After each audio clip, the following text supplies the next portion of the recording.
ರಾಮಕೃಷ್ಣರ ಬಾಳೆತೋಟದಲ್ಲಿ ಒಂದು ಸಿಹಿ ನೀರಿನ ಬಾವಿ ಇದೆ. ಅಲ್ಲಿ ಹೋಗಿ ಜಲಪಾನ ಮಾಡಿ ಬನ್ನಿ.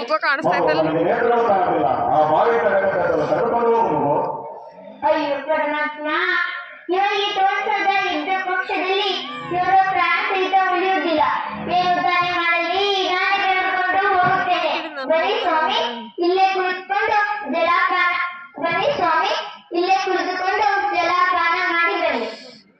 ಶಂಭೋ ಶಂಭೋ ಅಯ್ಯ ಮಗು, ಜನವನ್ನು ಸೇರಿದ ತಕ್ಷಣ ನನ್ನ ಕಣ್ಣುಗಳು ಬಂದಂತಾಯಿತು.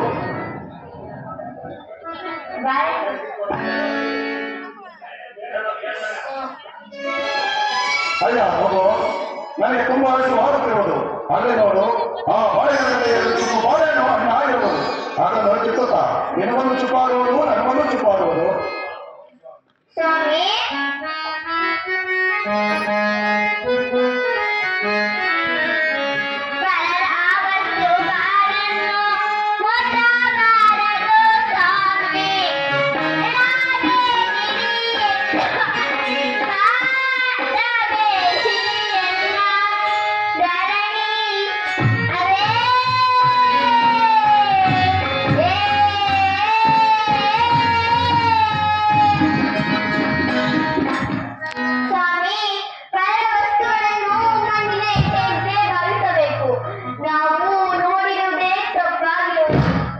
ನನ್ನ ಕಥೆಗಳು ದೂರ ದೂರಕ್ಕೆ ಹೋಗುತ್ತಿರುವು.